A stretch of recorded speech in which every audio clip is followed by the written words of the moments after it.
একটা দুঃসংবাদ আছে। যারা আমাকে ভেঙে চুরে টুকরো কাঁচের মতো ছড়িয়ে দিতে চেয়েছিল, তাদের জন্য।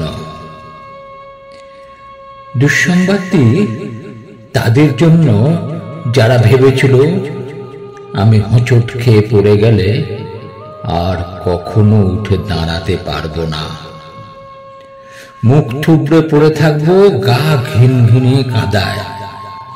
আমাকে ছিঁড়ে কাগজের মতো কুচি কুচি করে হাওয়ায় ভাসিয়ে দিলে আমি হারিয়ে যাব দিকশূন্যপুর।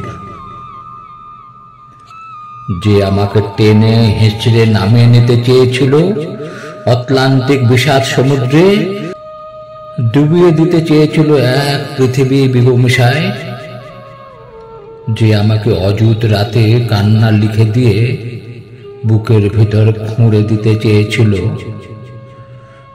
শ্যাওলা জমা স্যাঁতস্যাঁতে এক মজা পুকুর, যে আমাকে দুঃখ দিয়ে পুড়িয়ে শেষে উড়িয়ে দিতে চেয়েছিল ছাইয়ের মতন, তাদের জন্য দুঃসংবাদ। আমি এখন পাখির মতন,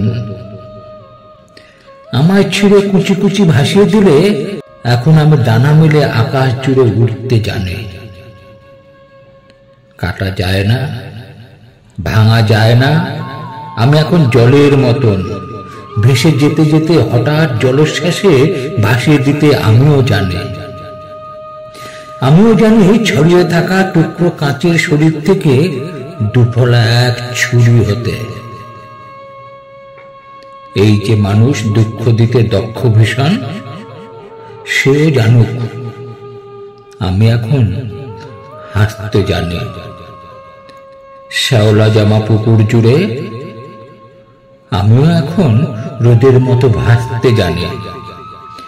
প্রস্থানের গল্প লিখেও ইচ্ছে হলেই আবার ফিরে আসতে জানি।